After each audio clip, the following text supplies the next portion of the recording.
Then you back on up to Hezekiah, the guy that was going to die, and God healed him, gave him 15 more years of his life, which was his worst mistake. He should have just went ahead and died, okay? When it's time to die, just die, all right? Because you don't know what crazy something you're going to do tomorrow.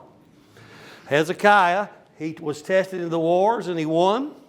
He was tested in physical sickness. God gave him a miracle, all right? But when he got wealthy, the money wasn't the problem. It was his pride, because when the Babylonians came over, the Assyrians had done come, he'd cut a deal with them, okay?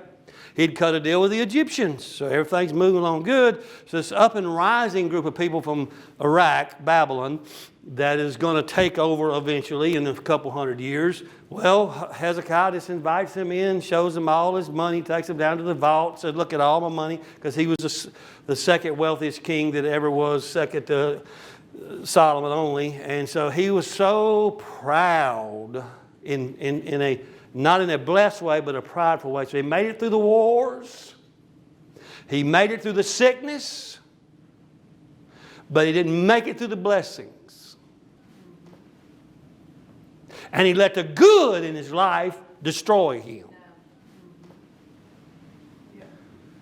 In my darkest hour one night, about 2 years ago, God spoke to me. I wouldn't say now in 2 years hindsight that it was my darkest hour. He said, don't let the good that I'm going to do in your life destroy you. And I'm thinking, I don't think we got a real big problem with that right at the moment, Lord, but it gave me hope for the future. You understand what I'm saying? Because see, some people can only serve God if they're sick, broke, and fighting.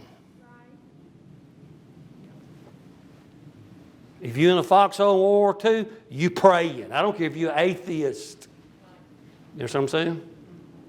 So Hezekiah messed all that up, and the Babylonians did a kind of a quick count, scanned it, and said, in their mind, we'll be back. And they came back. You ever heard of Nebuchadnezzar?